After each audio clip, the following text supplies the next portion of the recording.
Assalamualaikum warahmatullahi wabarakatuh. Perkenalkan, saya Natasha Maya Kartika, NPP 330817. Saya dari kelas G5 ingin menjelaskan beberapa hal tentang COVID 2019. Yang pertama di sini saya ingin menjelaskan terkait jenis penciptaan value pada COVID 2019. Di sini kita ada 3 hal yang mencakup dari penciptaan value sendiri. Yang pertama ada benefit realization, yang kedua risk optimization, dan juga yang terakhir research optimization. Lalu dari benefit realization dapat diartikan bahwa teknologi informasi memberikan nilai yang nyata sesuai dengan tujuan dari organisasi tersebut. Jadi manfaat yang dapat ditimbulkan yaitu finansial, efisiensi operasional, dan juga nilai yang mengandung reputasi seperti kepuasan pelanggan juga. Dan juga yang kedua ada risk optimization. Di sini COVID-19 membantu untuk menjaga nilai dan meminimalkan resiko teknologi informasi seperti keamanan cyber, bug system, dan lain-lain.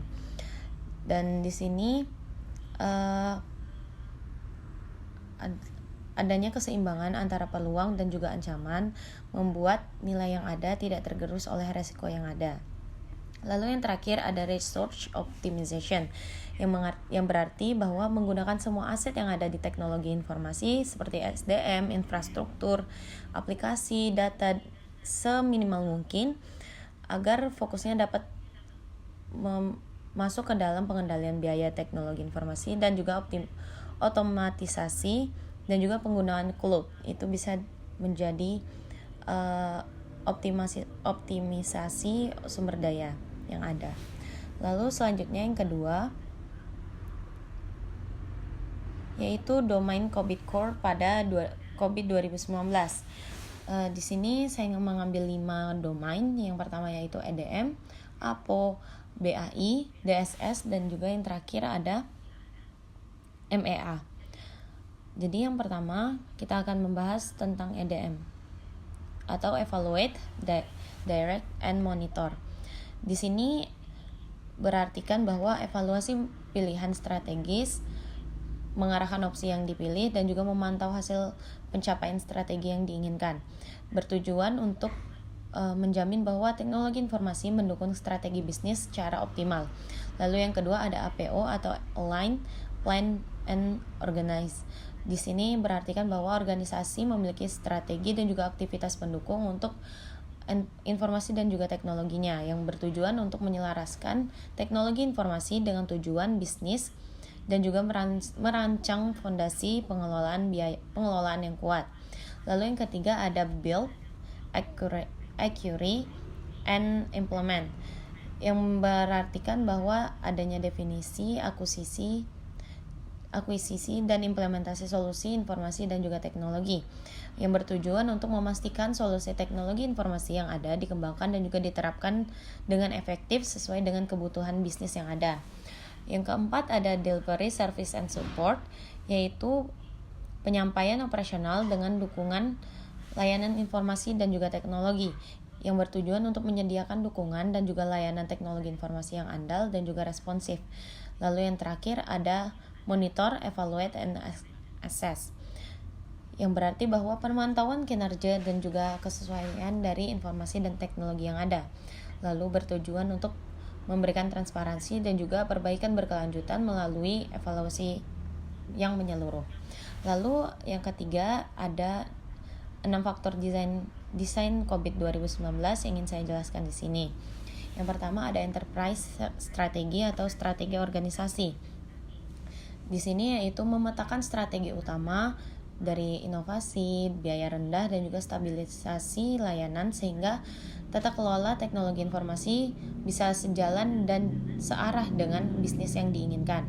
Lalu yang kedua ada enterprise goals, yaitu tujuan dari organisasi yang berartikan bahwa tujuan bisnis yang dirancang itu berdasarkan kepada kerangka balance scorecard finansial pelanggan dan juga proses internal pada pertumbuhannya yang menjadikan dasar untuk mengukur keberhasilan tata kelola dari teknologi informasi yang ada. Lalu yang ketiga ada risk profile atau profil risiko yang mencakup dari beberapa kategori, yaitu ada investasi teknologi informasi, proyek keamanan, operasional, dan juga masih banyak lainnya yang dapat membantu menentukan tingkat pengawasan dan juga kontrol yang dibutuhkan untuk organisasi tersebut. Lalu yang keempat ada IT related issues atau permasalahan terkait teknologi informasi. Di sini ada tantangan dan juga hambatan dari teknologi informasi yang ada, yaitu kekurangannya sumber daya manusia, temuan audit yang ada, dan juga permasalahan cyber yang ada, dan dapat mempengaruhi prioritas tata kelola pemerintahan yang ada yang diinginkan. Dan juga yang kelima ada threat landscape atau lanskap ancaman. Di sini artinya ancaman eksternal seperti serangan cyber, malware, dan juga ransomware itu akan semakin kompleks dan menjadikan COVID-19 2019 ini dapat memperkuat kontrol keamanan yang ada. Yang terakhir ada compliance requirements, yaitu kebutuhan dan kepatuhan, yang berarti bahwa regulasi dan juga standar yang ada wajib dipenuhi seperti GDPR dan GDPR, ISO 27001, dan juga pengaturan lokal. Ini dapat menentukan fokus pada domain governance dan juga monitoring serta assurance. Yang keempat ada bagaimana penggunaan capability maturity model, yaitu dalam sebuah organisasi sangat penting adanya capability dan maturity model ini, dikarenakan dapat membantu organisasi mengukur, mengevaluasi, dan juga meningkatkan kinerja tata kelola serta manajemen teknologi informasi secara sistematis dan juga berkelanjutan, yaitu dapat mengukur kematangan proses teknologi informasi. Lalu yang kedua dapat menjadi dasar untuk perbaikan berkelanjutan. Dengan cara ini dapat mengetahui posisi saat ini, bagaimana organisasi bisa merencanakan peningkatan setiap levelnya agar dapat terarah dan lebih baik lagi ke depannya setiap levelnya. Lalu yang ketiga, membantu penilaian audit teknologi informasi, dapat menyediakan kerangka objektif bagi auditor untuk menilai bagaimana efektivitas dalam pengontrolan dan juga tata kelola yang diterapkan. Yang keempat, dapat membantu prioritasi investasi dari teknologi informasi. Tentu saja organisasi ini tidak bisa meningkatkan semua proses sekaligus. Jadi adanya COVID-19 ini dapat membantu dari organisasi tersebut dapat meningkatkan dapat memberikan apa saja prioritas investasi yang sebaiknya dilakukan. Lalu yang kelima, dapat memenuhi kebutuhan regulasi dan standar.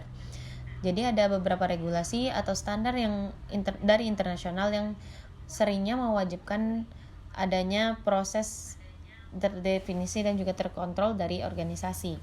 Dan juga yang terakhir ada mendukung strategi bisnis dan juga transformasi digital.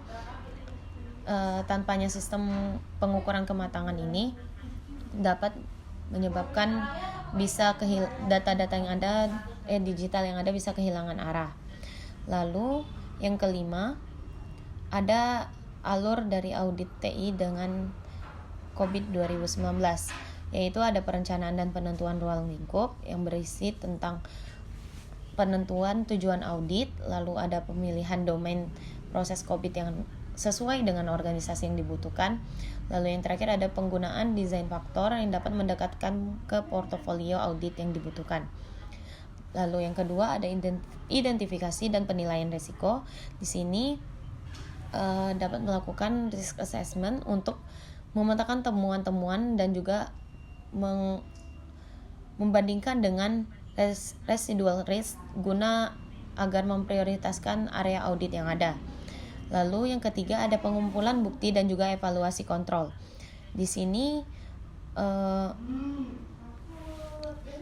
dapat menjadikan nilai efektivitas kontrol terhadap kontrol objektif COVID 2019 dan juga sebagai uji desain dan operasional secara intensif.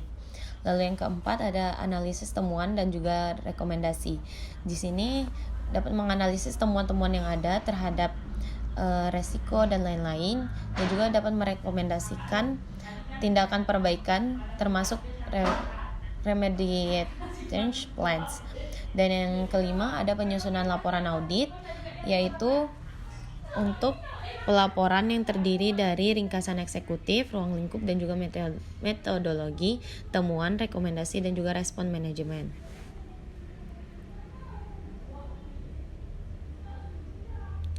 Lalu yang terakhir, yang keenam, ada alur yang terakhir yaitu review dan juga follow up. Di sini COVID 2019 memiliki alur review dan juga follow up sebagai bentuk implementasi rekomendasi yang dimonitor secara berkala dengan tracking dan juga diberikan perbaikan susulan. Lalu adanya juga validasi rencana audit awal dengan manajemen senior yang dapat memperhatikan konflik dan juga upgrade timeline.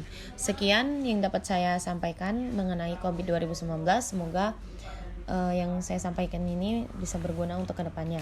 Terima kasih. Wassalamualaikum warahmatullahi wabarakatuh.